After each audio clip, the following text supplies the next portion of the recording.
Bonjour, je m'appelle Françoise Quick-Marinier, fondatrice du site aubonheurdessence.com ainsi que de la chaîne YouTube sur laquelle vous regardez cette vidéo.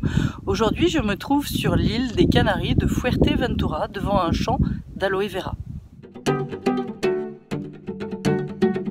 Cette île de Fuerteventura, très aride, va permettre justement la culture en de très bonnes conditions de champs d'aloe vera comme ici. Ce sont des champs d'aloe qui peuvent aller jusqu'à 25 ans d'âge.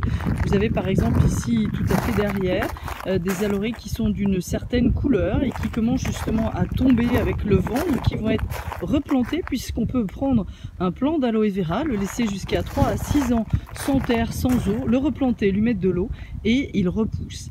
Vous avez ici justement au niveau de la culture, eh bien, les plants sont irrigués puisque c'est une île aride et ils sont justement ici très drainés avec des pierres qui sont issues du volcan puisque c'est une île très volcanique. Les plants d'aloe vera sont nombreux dans le monde, surtout dans les zones sèches et arides comme ici sur cette île.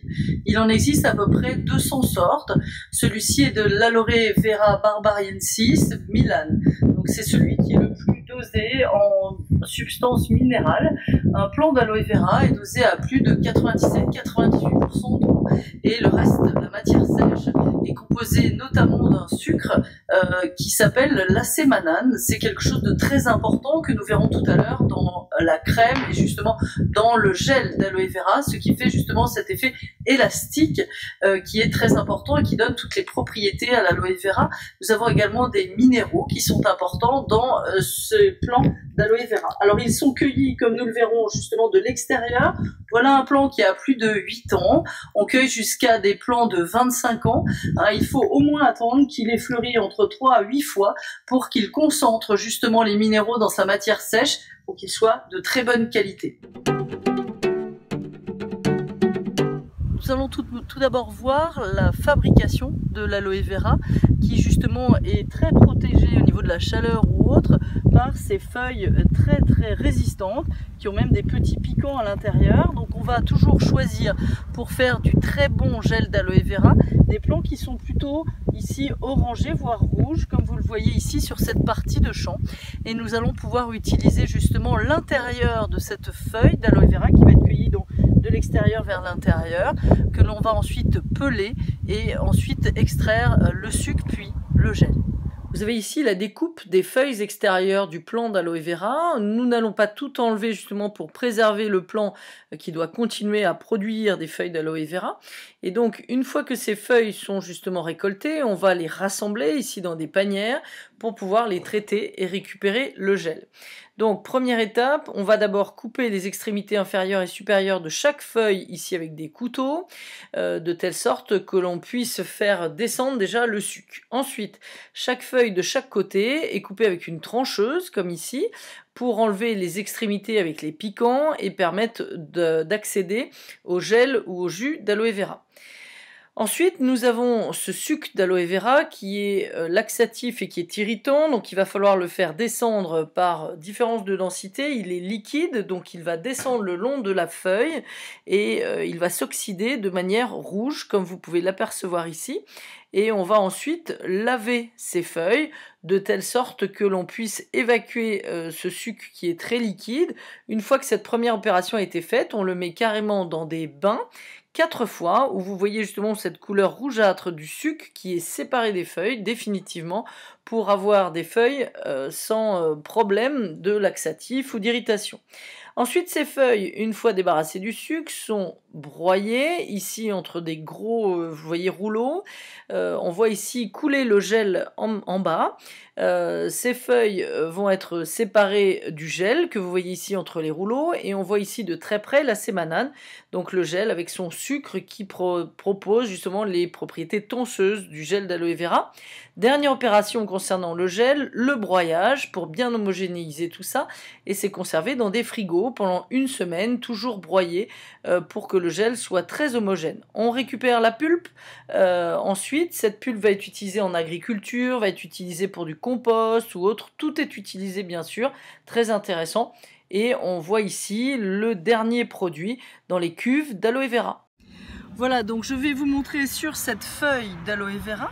Donc vous avez ici, je l'ai coupé, vous voyez arriver ici le gel. Et si je regarde bien, si je recoupe ou ici, si je prends, je vais avoir le suc qui apparaît. Ce suc, vous le connaissez très très bien dans les produits pharmaceutiques que l'on utilise. Donc c'est la partie liquide qui est entre le gel et la feuille. Ce suc, on le retrouve comme laxatif. Ce sont des dérivés anthracéniques, donc dangereux pour la santé, qu'on utilise dans les Dragerex ou dans plein d'autres spécialités à base d'anthracène. Donc il faut l'utiliser avec parcimonie, donc ne vous amusez pas à manger vous-même votre gel d'aloe vera. Donc si je tranche ici la feuille qui est assez dense, eh bien vous pourriez par contre en cas de brûlure tout de suite appliquer sur la peau, mais attention, ne léchez pas. Regardez, ça a laissé du sucre qui est d'une certaine couleur, un petit peu brunâtre comme ceci. Par contre, le gel d'aloe vera en lui-même est très transparent. Vous voyez l'effet très gélifiant ici de l'acétobanane. Lorsque je sépare ici la peau du gel, eh bien vous avez cet effet qui reste et qui va avoir un effet filmogène au niveau de la peau pour bien faire pénétrer tous les principes actifs. Je vous le refais une dernière fois. C'est très intéressant. Voilà, vous voyez, ça s'étend comme ça et c'est ce qui donne aussi l'effet tenseur de ce gel d'aloe vera.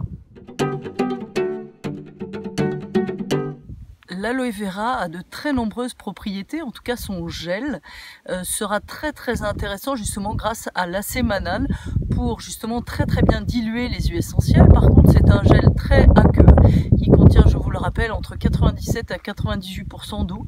Donc il faudra très peu ajouter d'huile essentielle puisqu'elles ne sont pas solubles dans l'eau.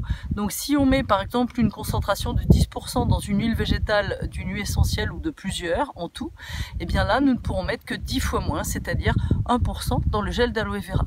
En lui-même, le gel d'aloe vera est très connu chez nous justement contre tout ce qui va être brûlure, que ce soit des brûlures de soleil, des brûlures chimiques, mais aussi des brûlures de radiothérapie. Parfois certains médecins les conseillent ou les prescrivent.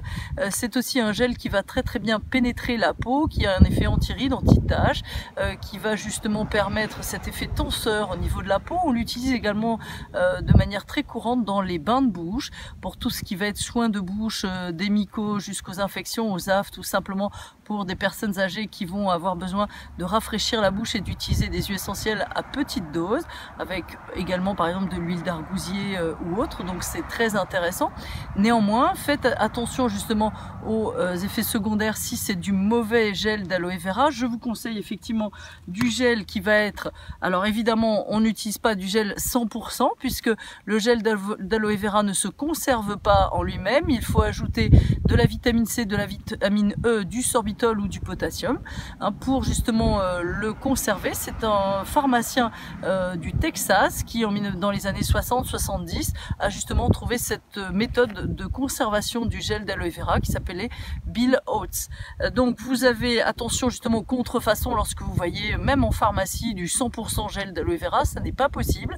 Ensuite, je vous conseille du vrai gel d'aloe vera qui va être pressé et non pas simplement refait avec de la poudre d'aloe vera où on va rajouter 200 litres d'eau par kilo de poudre et vous n'aurez pas justement cet effet élastique du vrai gel d'aloe vera que vous avez ici. Là encore, une fois de plus, vous avez cet effet élastique que l'on voit lorsque l'on va utiliser un vrai gel. Et c'est grâce à l'acétobanane que l'on a vu tout à l'heure au niveau justement de la plante que nous avons écarré justement pour voir cette plante d'aloe vera et cette feuille, et bien lui il va très bien pénétrer et il va pouvoir se conserver. Un vrai gel d'aloe vera se conserve au frigo, maximum en dessous de 16 degrés justement parce qu'il est fragile, mais par contre c'est celui qui a le plus de propriétés. Faites effectivement attention à cette qualité, le prix vous dira aussi la qualité du gel d'aloe vera. Donc vous avez le gel qui va être justement marqué ici 97,8% puisqu'il y a également les conservateurs que nous venons de citer. Et lorsque vous achetez du jus d'aloe vera, là aussi il faut les conservateurs. Donc vous voyez, il y a ici 98,2%. Le jus d'aloe vera se consomme certes mais pas seul par rapport au goût notamment de ce jus d'aloe vera. C'est un immunostimulant qu'on va éviter lors de chimiothérapie ou d'autres traitements qui diminuent l'immunité. Par contre, on pourrait le prendre 5 jours sur 7 pour augmenter l'immunité pendant l'hiver avec d'autres produits, mais également lorsqu'il y a des problèmes de brûlure d'estomac, et ce sera très efficace. Pensez, comme nous l'avons vu tout à l'heure, attention, il faut bien éliminer le suc qui va être coloré entre le gel et la feuille dure, puisque ce suc sert à fabriquer les Dragirex ou autres, donc c'est très laxatif, et à long terme, si on consommait mal du mauvais jus d'aloe vera, il y a effectivement éventuellement des effets cancérigènes dus aux dérivés anthracéniques que nous avons dans le suc d'aloe vera, et c'est effectivement très connu puisque ça cause la maladie des laxatifs. Voilà, j'espère que vous avez appris de nouvelles choses sur le gel d'aloe vera, le jus d'aloe vera, leurs propriétés. Je vous dis à très bientôt sur cette chaîne. N'hésitez pas à partager, à liker devant ce joli pied d'aloe vera en fleurs qui est encore trop jeune pour que l'on puisse utiliser son gel, et bien aromatiquement.